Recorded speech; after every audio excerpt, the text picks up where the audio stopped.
Welcome, everybody. Happy Friday. This is the SoGES Sustainability Happy Hour. I am one of your hosts, Pat Keys, lead scientist at the School of Global Environmental Sustainability, SoGES.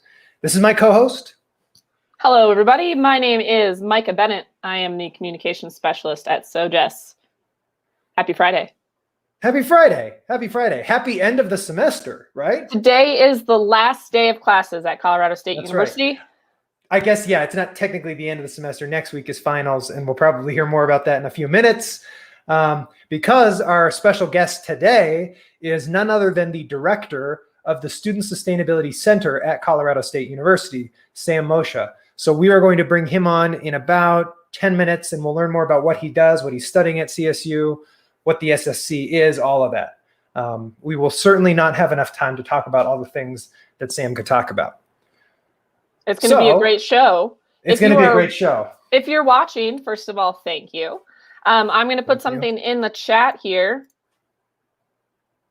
And guess what? You can also put things in the chat. If you're watching on Twitter, not Twitter, you can't do it on Twitter actually, but if you're watching on Facebook or YouTube, you can chat live with us. So you can just pop a question or a comment into the comment box and we will get it. And we will try to answer as many of them live as we can. And if you are watching live, these are always posted on our Facebook and YouTube channels if you want to watch them later. So TGIF, let's start with some fun facts. Oh, fun facts, but I shouldn't pretend to groan because I actually thought I had this time. You should go first. No, I think you should go first because you always go second. I always go second because I forget, and I can never remember what I should talk about. This time, though, because what I do with a fun fact is I just look around my office and be like, what can I talk about? Because I'm panicking. I saw this little guy. Is that Captain Hook? It is Captain Hook. Okay, let's get that looks like a choking hazard. It's definitely a choking hazard. But more importantly, I rescued this guy from a beach on American Samoa on the island of Ta'u in the middle of the Pacific Ocean. And it was just, like rocks and stuff and some hermit crabs. And then this. And I was like, that is a gigantic piece of plastic pollution on like miles and miles of deserted stretch of rocky beach.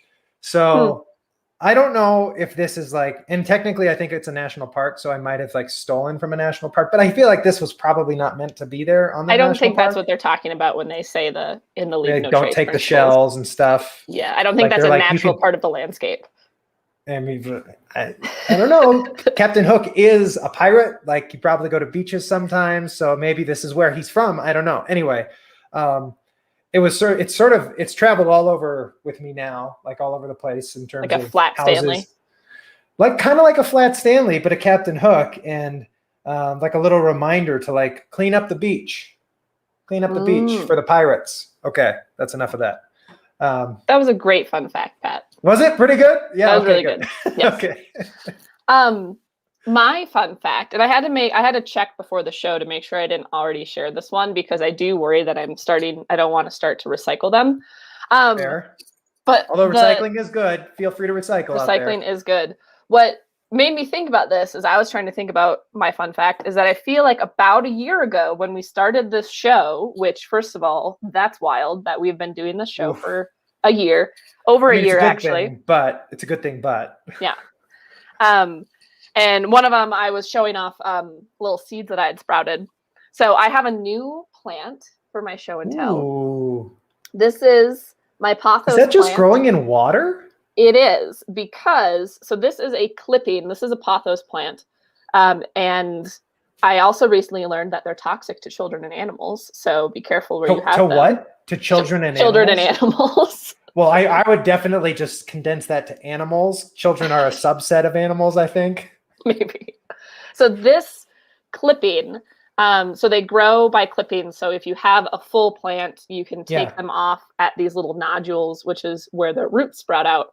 And then you can propagate them in water and replant them. This clipping comes from my great-grandmother's Pothos plant, which is still living. It lives with my mother in Wisconsin. And she recently gave all of my great-grandmother's grandchildren clippings. Now I'm proud of this plant because it almost died, and I really don't think it was my fault. I really don't think. It was planted in dirt and was living just fine, and then all of a sudden it started dying, and it's because I realized that where the stem met the soil, it had started rotting. It was like down to a thread. Huh. And so I had to take it out of its soil, and now I was so worried it wasn't going to live because all that we had were these 2 leaves, and they were limp, and this one like got a little scorched in the sun, you can tell. Yeah. But it's doing okay. You can see. But you've rehabbed it for sure. Yeah, it's got all these roots now, and it's growing. Hold on a second. Keep. We can make you bigger, right? There we go. So it's got roots. I've got a new leaf. That's doing really well now. Just don't let it near any animals, right? And children. And now I just need to put it back in some dirt, and should be good to go. Yeah, cool. That's great. All right. Good fun fact. Thank you. That was a good fun fact. Kind of heartwarming. I like plants. Okay, so we're not going to dwell on the news today, but I did want to share one quick thing because there was a really, really fantastic opinion article in The Guardian published, I guess, about a week ago, just shy of a week. And so it was, let's see, not that one. Oh, I'm big. You were big there. So it was an opinion from Rebecca Solnit, who, if you don't know, you should know because she's a fantastic author. She's written many great books, including And Explain Things to Me, among other things. But here she's writing about essentially climate optimism, which are not 2 words that you tend to hear together very often. At least I don't hear them together very often. And honestly, she makes a pretty compelling case for why we ought to have some hope, specifically around climate change policies, climate change action, etc.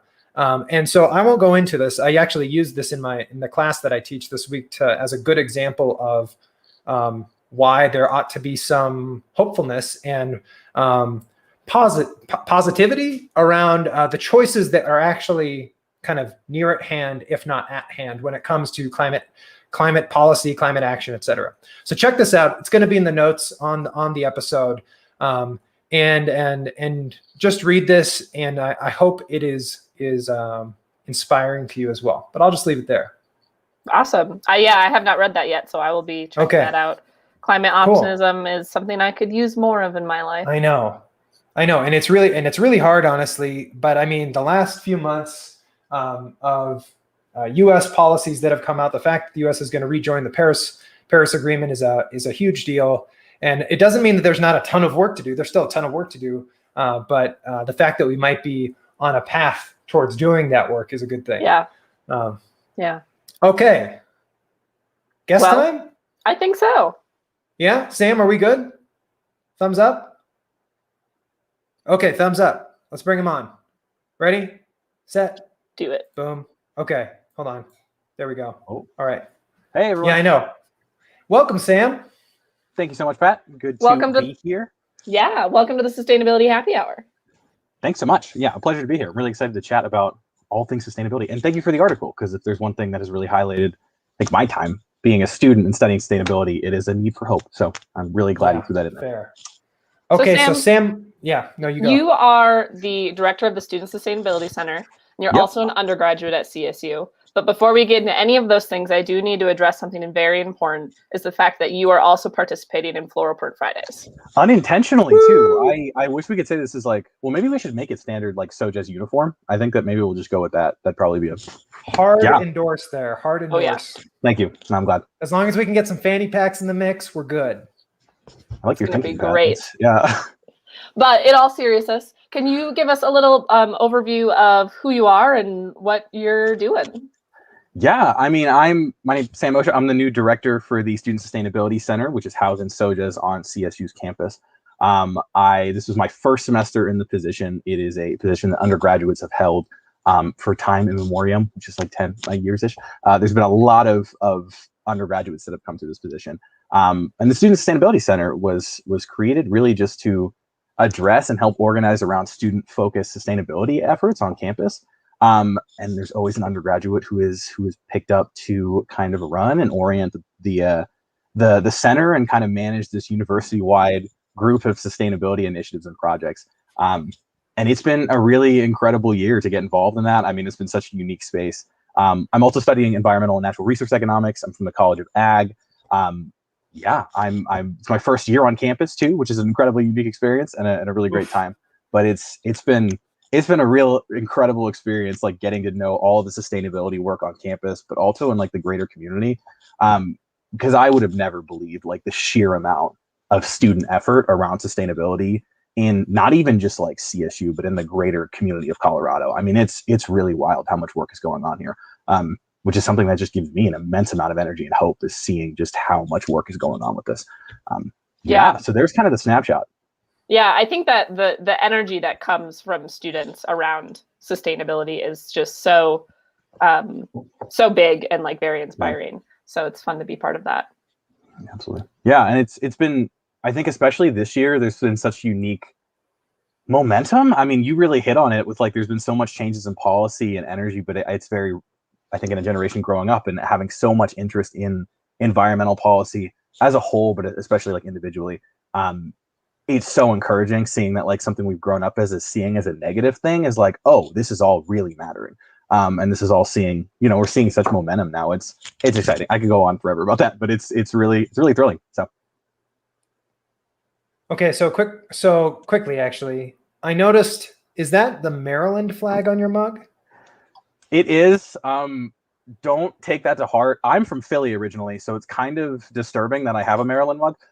This was given to me by a great aunt, so like I have to drink from it. But isn't that the flag of the state?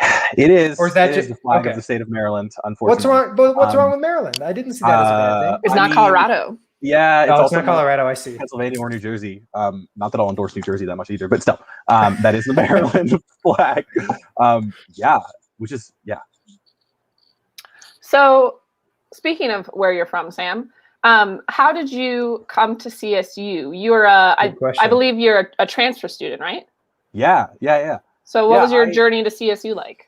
Yeah, I mean, I originally from the East Coast, Philly. I grew up around, the incredible just coast of like everything in the East, and Philadelphia is just an incredible city, and the Pine Barrens and all these really unique places that are not Colorado-esque environments. Right. Moved to Arizona when I was 8, from Arizona to here, so I've seen like all these really cool environments. Originally was studying psychology. That was kind of my hope out of high school. I've lived in Colorado since I was like 12, 13 in a little town called Castle Rock, which is just south of Denver. And then I ended up taking a gap year right after high school and getting really involved in just getting to know sustainability as a field and as an effort, and seeing its crossover in a lot of incredible fields, especially mental health. That's really what like led me to realize that sustainability was a broader thing outside of just what I had taken it to be, which was just like nature, environment, managing that stuff, which I'm happy to get into later, because I think that the intersections of where sustainability becomes a topic students want to focus on was something I was lucky enough to get before I came to school. And the moment I realized that that's what I wanted to study and get involved with it, CSU was kind of just like the easy pick. I mean, how would I not go to the school that's like known for sustainability work? And such, here we are. Yeah, I mean, it was a pretty quick transition after that. Poor timing on the pandemic, undoubtedly, but I think that goes for a lot of things. I'm really why couldn't you time that better? Yeah, right. I don't really get it. But yeah, it's been really incredible seeing just how right I was about that. I mean, the amount of sustainability efforts and energy around that across disciplines here is just so cool, which is what led me to SoGES. Because seeing very quickly, there's no place that really is more interdisciplinary around sustainability than here. Really just stars kind of aligned now that I think about it. It was some really great luck. So here we are. Yeah, I'm really glad that I've had the experiences I have, though, and not originally coming and assuming that I wanted to do sustainability, because it's led me to see a lot of the value in like a lot of different unique spaces with this. So yeah, that's kind of the short version of how I ended up at CSU. Cool. Okay, so I think first we're going to start with what you're studying at CSU, and then we might go to kind of some of these other, like kind of reflecting on some of your other experiences about the pathway that you got here. So from Pat, what I understand, you know what we should do before we get into that is tease that the end of this show is going to be a little bit different if you've ever watched our show before. Ooh. And it's the last day of classes, and it's the last happy hour of the semester. And so we've got something fun and wacky kind of planned for the end of the show. So stay tuned for that. If you're watching, if you're just tuning in now, you're watching the Sustainability Happy Hour, and we're talking with Sam Moccia, Director of the Student Sustainability Center and undergraduate at CSU. And you can leave comments if you're watching on YouTube or Facebook. You can go ahead and leave comments in the chat and make them hard questions, right? Let's really stump Sam. Hashtag stump Sam. Okay, let's get that trending. Please. So you're studying environmental and natural resource economics. Yes. Right? So first of all, what is that? Yeah. Second of all, why are you studying it? That's a really good question. It's one I get a lot, especially from classmates who kind of just look at me like, what? It's an interesting field because we're kind of like the black sheep of economics. I mean, econ is not typically seen as something that's like important to, well, not important, but like friendly with sustainability efforts, I think in the broader sense. But economics, I ended up studying because it is a really interesting social science. It just has to do with human choice and what we choose to spend our time and our energy and our resources on. Absolutely. And I wandered into the program because I just found like that was such an interesting way of classifying all these issues we run into today. Is like, it's not necessarily matters of, can we do things around sustainability, is if we're going to choose to, and what those trade-offs are. And that really fascinated me. So what I study is across the board just what the choices and trade-offs of managing the environment in the way that we have and in the way that we hope to, what those are, what they look like. I spend a lot of time on climate policy, which is something I just like love to death and I find so interesting and unique. And then at the same time, I spend a lot of time looking at the trade-offs of other things, and environmental issues and things like that. So it's really something that I have come to really love, and it's a field that I did not expect to be studying in because it sounds really complex and like incredibly intricate. And luckily I wandered into a department that is just full of brilliant minds and people who have an immense amount of understanding in this field. So that's kind of, it's an incredibly interesting field. Yeah. And it sounds a lot more intimidating than actually is. Thanks. Appreciate it. Can you tell me a little bit more about how did you go from psychology to natural resource and environmental economics? I think I can kind of imagine the path, but lay that out for me. I mean, honestly, like the simplest version was realizing I read some statistic that I won't even dare try to actually quantify a while ago about just the anxieties. It was when I was working around suicide prevention and like some crisis text lines and learning more about that, which is a lot of what my time working in mental health was like suicide prevention policy.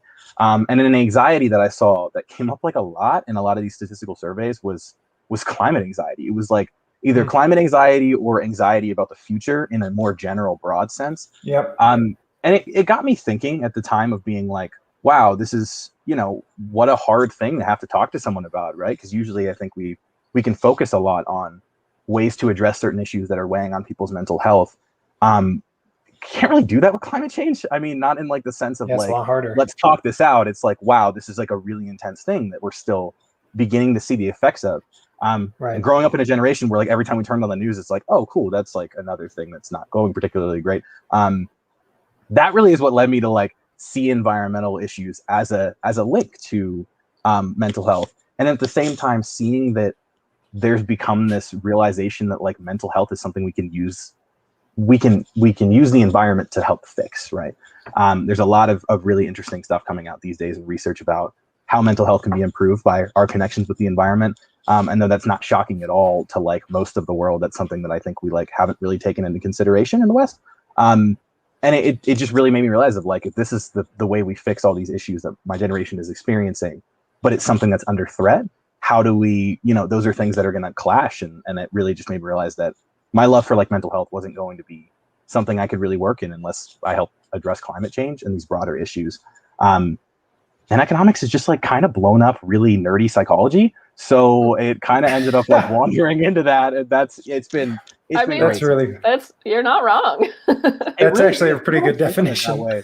Yeah. People think of it as like this really hard, like financy thing. And it's really not. It's just like, why are people being like people? Like is I think the simplified version of what econ is. That's so great. I love it. Yeah. I have to pop off real fast. I will be right back. Of course. Please continue. Okay. Right. Okay. Pass. So good. Yeah. Now we can ask the tough questions. Mike is gone. Okay. Really tough questions for an undergrad, please. No. So let's see. There's lots of questions we could ask. I guess while we're on the topic of, you're a transfer student and you started off in this very strange year, right?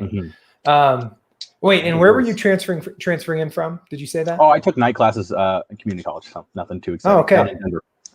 No, but that's great. Okay. Yeah. That's actually something I really like about CSU is I feel like a higher fraction. I don't know if this is true. Somebody correct me in the comments. A higher fraction of students here than I'm used to seeing or hearing about are actually transfer students. And to me, honestly, that's an incredibly wise move. To be able to give yourself the time, the space. You mentioned you took a gap year. For those that can, that's an incredibly wise thing to do because it separates all of the 18 years of education that you get in the public, or not 18, 12 years of education you get in a public system. And then you decide, wait a second, I need to pause, take a deep breath. What do I actually like, want to do, want to think about? And that's so important. Yeah, and it's overwhelming. Yeah, honestly. Yeah, and it's overwhelming.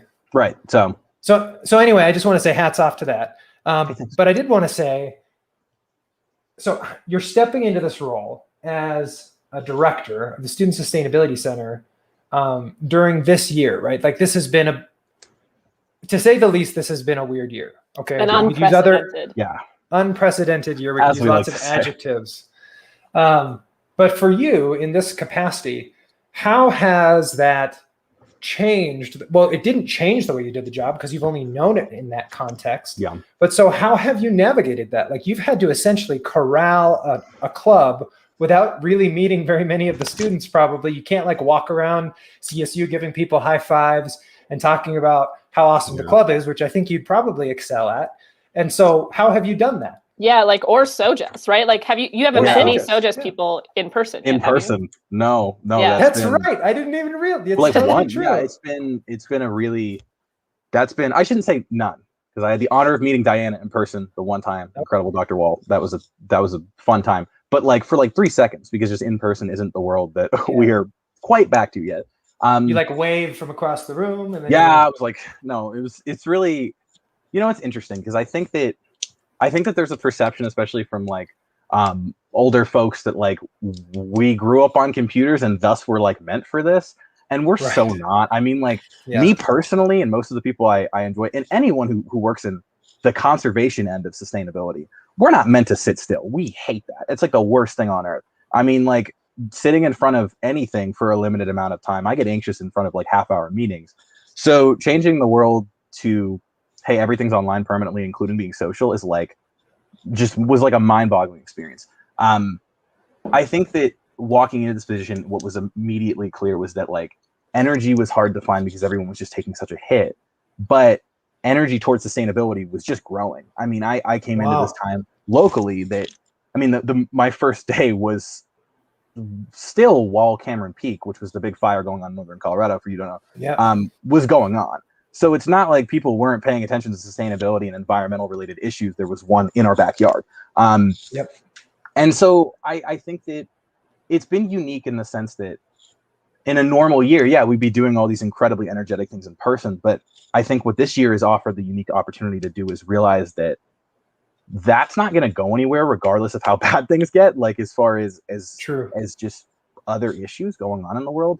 But what is going to go anywhere is like, how do people conserve that energy? So we didn't have the chance to do these incredibly large scale events or like really, get super involved with on campus and in-person activities like most of the club. Right. We did have the opportunity to do was to outreach a lot of different groups of both students and organizations that are still doing sustainability work, so that when things are back to some semblance of normal, which we're hoping for fall is what seems to be the consensus, means that we have the ability to reconnect with all of that energy that people have just been like shoving into like a can for like the last year, and then it can hopefully blow up and like really just do all of the stuff we wanted to do and get our hands dirty, literally and figuratively, and get involved in the sustainability work again. But since then, it's been like, how do you prepare people for the chance to go back to the way that I say back really lightly, but to go into a place where we're able to like get involved with this work again. It's been a lot of prep. It's been a lot of phone calls. It's been a lot of Zoom calls, getting connected with student organizations, rekindling all this energy that folks on campus are just keeping up, because like students just like somehow just always have energy. And then just prepping projects, like a lot of just really interesting projects we're just excited to implement. Some of which I'm happy to talk about, others that are like kind of secret. So we're really excited to see, I don't know what kind of energy people are ready to bring back in the fall. Well, why don't you talk about one of those projects that you can talk about, and then if your handlers say no, don't talk about that, then you can go ahead and we'll cut you off. Yeah. Thanks. Yeah, thanks. Redact me. There's been, I think that the biggest thing, what I'm most excited for, is the SSC is taping one thing that all of the directors have done, just to an incredible extent, and I'm so honored to like follow it through with too, is like get really weird, unique fields involved in sustainability. I think when we say sustainability, we're still in a world, unfortunately, where we think like, oh, cool, so you garden, or like things like that, which is you recycle. Like just, you're good job. You're recycling. And it's so much more than that. I mean, previous directors have been involved in just incredible work with like nitrogen footprint projects and getting involved in like the really, really macro levels of how we deal with like emissions and these things. My predecessor had a lot to do with like fashion and the textile industries. These are not like your traditional sustainability minded people in what you would assume. So my goal was to really engage. My hope is to engage artists in this next year, and to get involved with people who are in the humanities. I think the biggest disservice that STEM ever did was make artists not feel like they were part of the community of scientists. Because in my eyes, I mean, I think they really are one and the same in a lot of ways. And so I'm excited. The SSC is hoping to implement a really large-scale art competition on CSU's campus to get the community involved with that, and to have the ability to outreach and connect with both local community members, and to introduce them to the incredible artists we have on campus, because CSU has just an insane art community. And to be able to reflect on what sustainability means for artists, because it's something that they're not traditionally invited into, but something that I think they all have exposure to. There's no question about that. So that is like the big SSC project coming up with this next year. Stay tuned for more information about that. It's going to be kind of everywhere. We're going to market it constantly everywhere, but we're really excited about that, to get artists engaged on our campus and people who are from the humanities in a space that they're not usually seen as sustainability. That's really I think the most exciting thing. I'm really excited about that. That's great. As though I can't draw straight lines, I absolutely love art, and I think that it's a place that we can get a lot of interesting stuff in. On that note, we have a SoGES's resident professional artist, Monica Farfan. Preach, she says. Monica, that's right. Thank you, Monica. We fully intend to. And okay, so we do. I am gonna take this opportunity, Sam. You brought up two really good things. If you're interested in learning more about sustainability and fashion and the previous student sustainability director, there's a video for that. You can go watch the old a recording of our conversation with Sarah Van Hatten from last summer. Yes. And there's also a video for art in sustainability. Go to the SoGES YouTube channel and watch Johnny Plastini's spotlight video. He's a great example of art and sustainability merging. And when Erica Osborne, professor of art, was on this show last December, I think. I think so. The moral of this story is that all you need to do is go to the SoGES YouTube channel and you'll find everything you ever want. Everything you need. Okay, so we have a tough question coming at you, Sam. This is from Randall Barnes, one of our viewers. Would you discuss the morality economics of the U.S. exporting our pollution by exclusively importing the necessary minerals and metals required for a sustainable low-carbon future? What do you think? This is so, first of all, great, because I literally just did a project on this. But also like a genuine econ question. Thank you. I was not expecting this. I mean, and I'm going to be 100% frank with you. My field, environmental economics. So natural resource economics has to do with like what we draw out of the environment. Environmental economics has to do with what we put back into it. And this covers both. That's kind of the unique, like that's the summary of it. I will say that even our field and the subfield is one thing that economics has never done well. It's morality. And let's be like 100% like claro with that. And that's always been my issue with it, coming from a psychology perspective, is like, it takes very little human perspectives into consideration of the way humans act, which is still, I won't go too much into that. But to answer your question, I mean, there's huge implications, and especially when we're talking about in the world today, what the commenter was talking about specifically with like importing low cost metals and issues with that. She's talking specifically about like rare earth metals and this whole issue of we import technology bases and supplies that are really, really detrimental and damaging to the environment from where they're mined to power technology that is helping improve climate change and helping deal with these issues. They go into like solar panels, less so now, but they go into like wind turbines and carburetors and all these things that have to do with emissions. But obviously mining, never really a great thing for the environment, no matter what you're doing. And especially where we're importing them from. I mean, China is currently like the world's biggest importer of that. So there's this huge moral implication of we're talking about technologies that have to come together and we're continuing to use to power the future and to help manage climate change. And they're simultaneously destroying the environment in a lot of places. At the same time, you know, we're exporting so much of our waste as we're still beginning to do. I mean, we still continue to do. From textiles to just like general waste to recycling, that's no longer quite going to the same use it was. I think that what's really clear about both of these issues is like we don't have clarifying systems in the way that we don't keep track of these things very well. I think a lot of the times we have conversations about the way that we use resources in a bubble, and in the sense of like we're talking about just U.S. imports or just U.S. exports. When we talk about specifically the mining end of things, that damage is localized in a lot of ways. You know, it hurts communities in their local environment and the places where this mining is going on. But it's damaging globally, right? Like those natural resources that are being harmed contribute to the global ecosystems in so many ways. So, I mean, I think that the biggest conversation that needs to be had around that, and why I really love that you brought that up, is we talk a lot right now about U.S. environmental policy, like a ton about U.S. Clean energy, you know, U.S. like environmental like mitigation stuff, like a ton about U.S. stuff. What you'll very rarely see is conversations about how that U.S. stuff compares and contrasts to other world policies and what impacts it's going to have on it. So, I mean, that's not necessarily like a clear answer on a question that's that deep, because there's like literally millions of papers on specifically what you just brought up. But I think there's one thing to be said is like, we can't have conversations about the morality of things unless we have them globally in these larger scale conversations. And specifically with the rare earth metal topic, I won't dwell on it because there's so much literature on it. But I mean, it's a huge issue and it's something that is going to continue evolving today. I actually hope to study that one day. So that's great.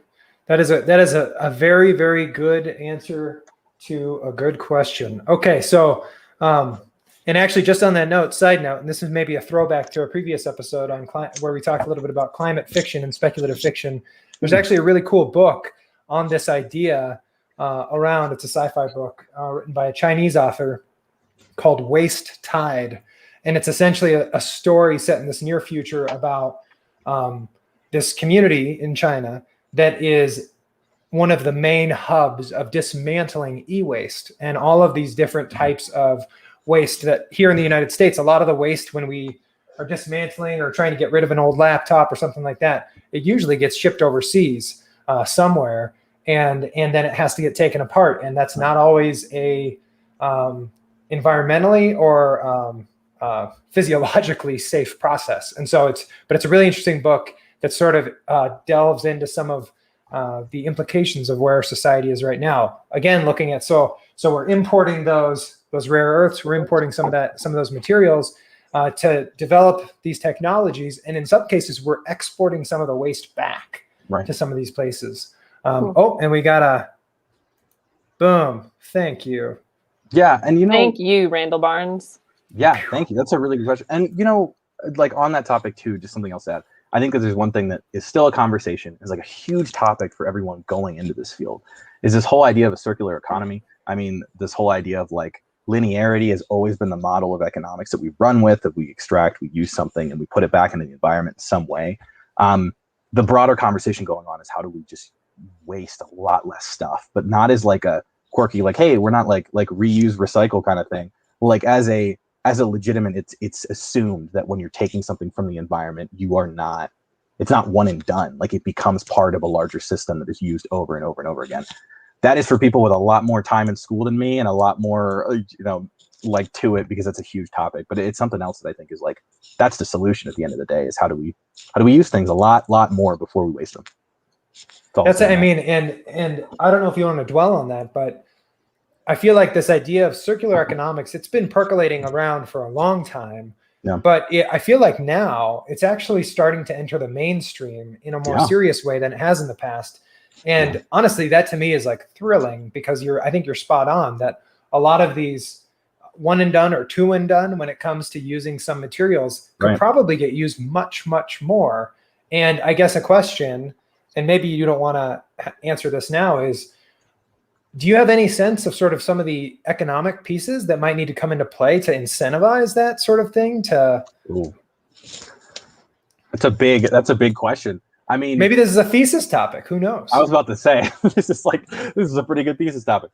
I mean, I think that obviously, as goes with a lot of environmental stuff, people aren't going to like the big, like, quirky like line about economics is like incentives matter, and it's like the most universally true thing ever, is that if there's not encouragement to doing something, it's just not going to happen. And it's even embedded in our generation already with a lot of these linearity things and like this continuous.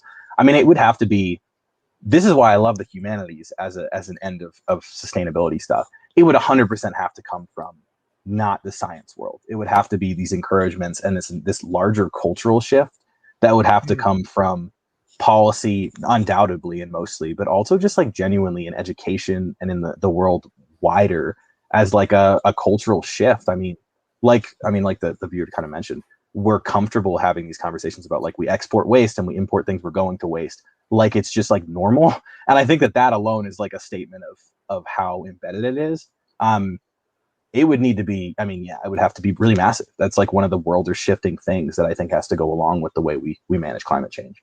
And that's if you figure that one out, let me know. That'd be really perfect. That'd be really great.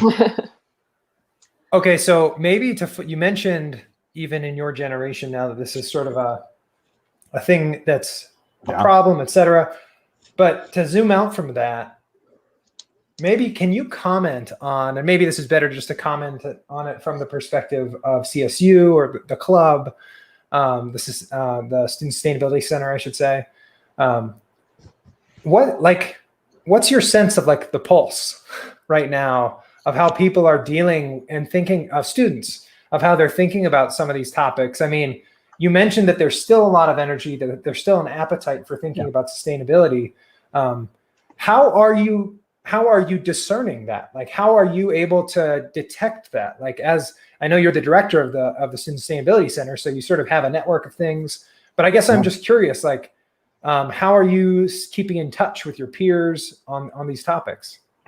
Well, I think it's been a lot of just like, you know, obviously first on campus, like first year on campus, a lot of your job is just to get to know what the community and the culture of students is like, right? Like you get to you talk with everyone you know, you talk with everyone you don't know, you get to just experience how people feel about where they are, right? And I've had so many conversations this year that have like started with, oh yeah, pandemic, like what a time to be in school, to like, I'll mention two things about sustainability, and someone goes on a 20-minute conversation about how much this topic means to them, even when they're not in the field. I mean, I talk to, it's really incredible. That's not something I would have been able to pick up from any surveys, from any statistics, like any of that. But I have yet to talk to a student that hasn't been like, wow, I'm really curious about the way we like communicate, you know, issues with environmental stuff. I'm really, you know, passionate about like this specific topic in the way we like manage wildlife, like really, really niche specific things that no one would just be talking about, especially right now, because everyone has so much going on. But it's when these topics are presented and brought up to students, I mean, I hear it like over and over and over again. It's just like you bring up sustainability in a room and everyone who's there, no matter how tired they are, no matter how many Zoom calls they've been on, gets excited. They get energized. That's great. For me, that's kind of like an instant unanimous consensus, because I'm like, if students are this exhausted with everything going on in the world right now and are still powering through it and like getting through their schools, and it's finals week, I don't know how we made it this far, but we did, like, keep at it. But if they're going through all of that, and then you bring up like two buzzwords about sustainability and they get that energy and like that glow in their eyes and that passion, it's clear that it's like, this is the issue, the unanimous issue that students want to talk about and address, and it fuels them. And I just hear it over and over again on campus. I hear it with other clubs. We have a huge network of incredible sustainability clubs on our campus, not just the SSC. And so from them, you just, those clubs, as hard as it's been, they haven't dwindled. They keep at it. They keep working on projects. Yeah, I mean, it's universal. It's just, it gets me so excited because it's amazing that we have this energy to fixing an issue this intense. Okay, like that. Micah, that's a great answer. But I think it's time. I was gonna say, well, we're gonna have to wrap the show up. But before we wrap the show up, special feature. So because it is the last show of the spring semester, because it's the last day of CSU classes, and everyone's feeling a little some type of way, we've got a special segment on our show today. We are going to play some trivia. So great! Yes. Have you done this? Do you know all the answers, Sam? No, I feel like there's going to be a lot of judgment here if I don't get most of them right, though. So I should probably figure this out quick. I think it's going to be okay. It's going to be okay. So when we were prepping for the show, I was looking for fun trivia. So thank you to CSU for having the CSU lore quiz out. We'll put this link in the show notes as well.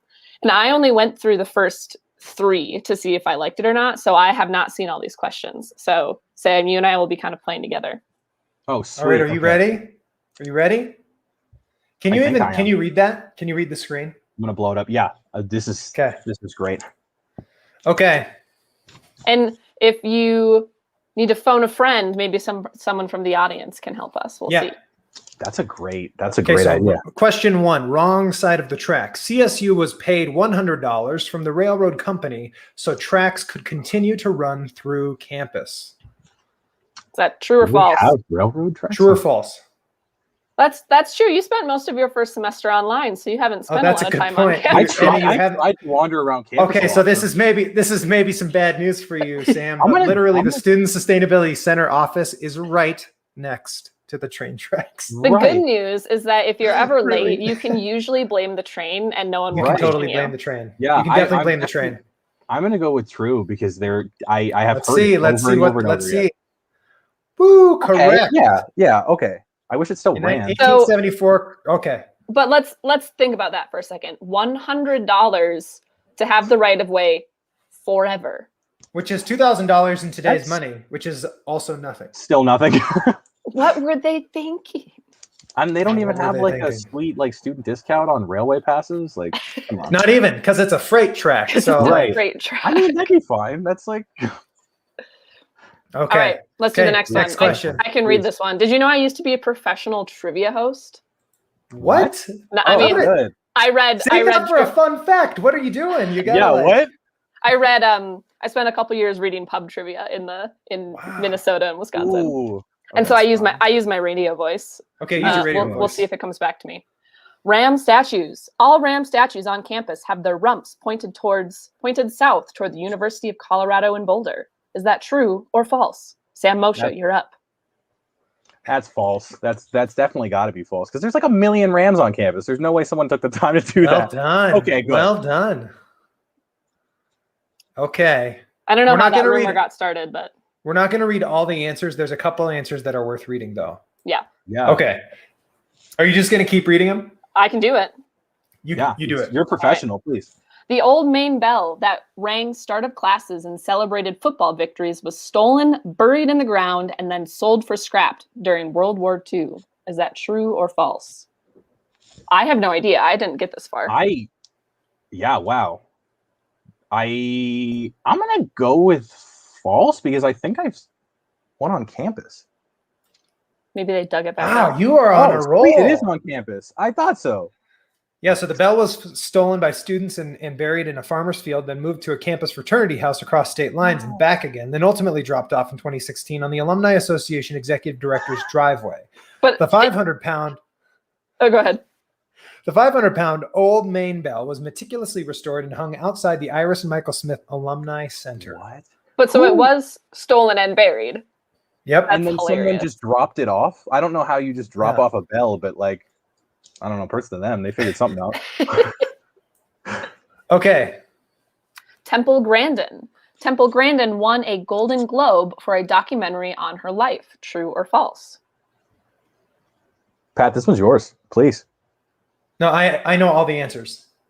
Oh, you what? Really? Oh, I'm gonna go with true though, because she's super famous and incredible, and everyone loves Temple Grandin. What? That's so hurtful.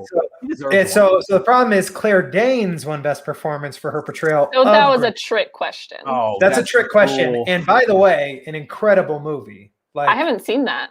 yeah, I okay, haven't it is amazing. I like totally recommend this. It's just a great movie. So Yeah. and apparently when Temple Grandin she's given a TED talk, and in the middle of her TED talk, she references this movie and talks about how good of a job Claire Danes did in the movie. Wow.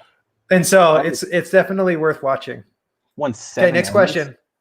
Tarzan's Revenge. Olympic gold medal winner and CSU alumnus Glenn Morris starred in the 1938 feature film Tarzan's Revenge. True or false? Oh God, I was born 2001. I don't know. 1938. Right? I'm gonna go with true. Okay, That. there you go. So there's a building on campus named after Glenn Morris. Is there? I think it's the Glenn Morris Field House. It's actually right behind Wow. Johnson Hall. Right. Oh, okay. I I feel like I should know that. And apparently, need to brush up on my 1938. You're doing really You're well. doing really I have to good. say. You're doing really well. Okay. Moby Arena was named after a novel by Herman Melville. I don't know who Herman Melville is. Well, that's. Oh, is that is that Moby Dick? Is that why? I think that's definitely false though, because it's named after. I thought the dude's name was Moby. I think I'm wrong. Well, now I'm scared. False? I'm gonna go with What are you false. doing? False? I'm gonna trust my Gotta make a gut. decision. I'm not sure. All right. Well, the behemoth of a gymnasium was being built in the mid-1960s. Editors at the Collegian wrote that it looked like a whale rising out of the ground. They began calling it the Great White Whale from the novel Moby Dick, and it caught on with students.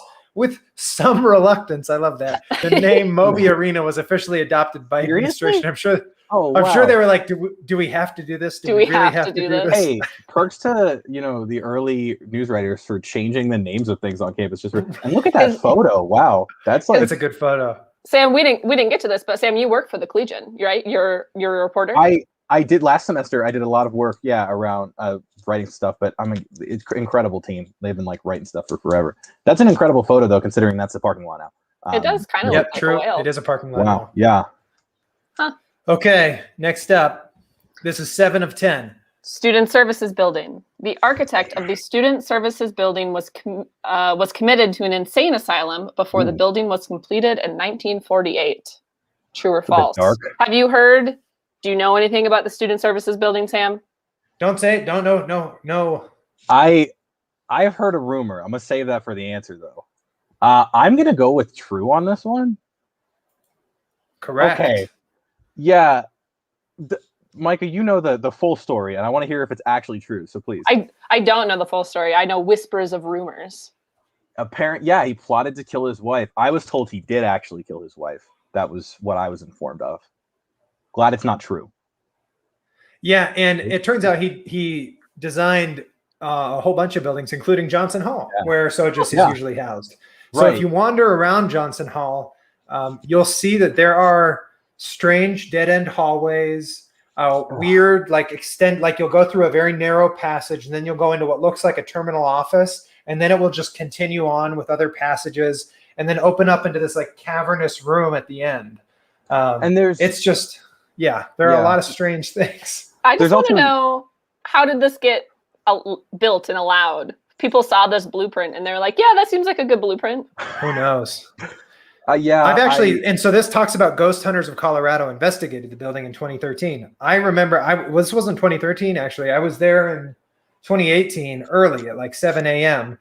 And then people were coming in the door with like equipment that clearly didn't like look legit. And I was like, can I help you? Hello? And they're like, we're the Ghost Hunters here. Which way to the basement? And I was like, there is no basement. This is as low as you can go. So good luck.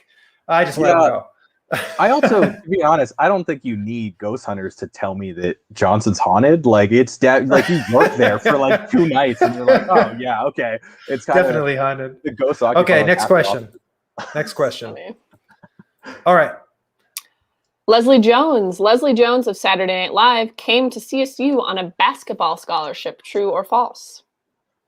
I know she came to CSU and she dropped out to pursue her dream as a comedian, and that worked out really well. Not saying do that, but I'm actually gonna go with false because I don't think she came on a basketball scholarship. Ooh. What? Really? Oh, She did in fact come to CSU to play basketball, but was redshirted and never played as a Ram. She did, however, find her funny performing at a comedy competition on campus. right. Huh. Jones worked her way into the cast on SNL and can be seen in the 2016 movie Ghostbusters. Yeah. She's also wearing a CSU hoodie on a Super Bowl commercial. Fun fact. That's right. Oh yeah, I remember that. Yeah, that was great commercial. Okay. All right, getting there. Beer in. Students once staged a beer in by drinking cans of Old Aggie Ale in defiance of a campus alcohol ban. True or false? I don't know how this wouldn't be true at CSU. I mean, this is we have a pub in our basement. This has to be true. There's like no way it's not. What? Are you serious? Yeah, well, it's The trick giveaway- question. the Students giveaway drank is that- cans of Coors in 1968 protest in the Laurie Student Center to allow 3-2 beer. 50 years later, 3-2. students brew their own suds as part of the fermentation Okay. science program. I don't think Old Aggie was even around at the time. No, that's a so relatively little new. bit of a trick question. Oh, okay, that's true. Man. But that's honestly, so though, I confident. feel like I'm this so could be confident. a false. This could be like a black and white image happening today. I was about to say this looks like someone took it for their photography class. That's right. Okay, final question. Cam the Ram. Cam the Ram has his own tailors, ride, and personal stylists. True or false? This is everyone knows this is true. It's Cam. Like, come on. There you go. Cam's There a you go. celebrity. Oh, Cam, he really is. He's the celebrity. bet Oh, you wow. wondered which one, the 2 or 4-legged Cam. No, we didn't. We knew it was the live animal. He does. Too. Okay, so what'd you get? Oh, like the 6 to 8. mascot? I'll You're take that. Billy- Child mascot. Billy Hughes child mascot. What does that mean? When dad is a winning football coach, you don your best pumpkin orange and alfalfa green to cheer on the team. So That this could- must have been, he was apparently the child of the coach, the Wow. football coach. Well, I'm flattered. That kid looks. You're Billy Hughes' Really child proud to be there. mascot. That's so I'll let you know when I took this quiz. I'm pretty sure I got like 2 or 3. And I think I What? was like I think I was a gopher or something. I know. Gopher. Micah, you got to take the full one now and see where you land. Well, now I you know. can see Now that, I know yes. all the answers. Yeah. Okay. Okay, so we should end on the high note of our guest, Sam Moccia, becoming Billy Hughes, the child mascot of CSU. I'm honored, truly. Thank you so much for joining us today, Sam. This has been awesome. Yeah. Thank you both so much, and thank you to everyone for being interested in the Student Sustainability Center. You know, before we let you go, we can't wrap Oh up. yeah, We can't wrap up the final show of the semester without asking our question. we cannot. Sam, what is something that you are hopeful about right now? It can be personal, academic, professional. What's something that brings you hope? Well, I mean, not to be too cheesy, but on the topic of all the broad things that I deal with, I'm so immensely hopeful about just like the next 10 years of my generation. Like, there's been so much incredible change that's gone on since like I've been a teenager that I've just been able to witness. And meeting classmates and being on this campus full of just brilliant people every day who I'm just like, how are you this incredible? And you're like 18? Like, I don't understand how this works. I mean, I'm hopeful about like a lot of things, but I'm really hopeful about just the change that's going to come in the next decade. I mean, there's a lot of incredible work going on and I don't see it slowing. So Good answer. there you go. That's all I got. I like that. Okay, Sam. Well, it's been a pleasure. We're going to let you go backstage now. Thanks for joining us. Thank you so much. Been a pleasure. Okay. Awesome. He knocked it out of the ballpark. He sure did. Okay. So what do we have to talk about before we let everybody go and enjoy their weekend? Before you are off, as usual, don't forget to sign up for Sustainability Happy Hour email updates at Boom, sustainability.colostate.edu/sustainabilityhappyhour. And you'll see a form like this, and Yep. you'll fill it out, and you'll get like 2 emails for every show. That's it. And I strongly encourage you to fill it out now if you have not done so yet, because like we said, this is a wrap on the spring semester for the Sustainability Happy Hour.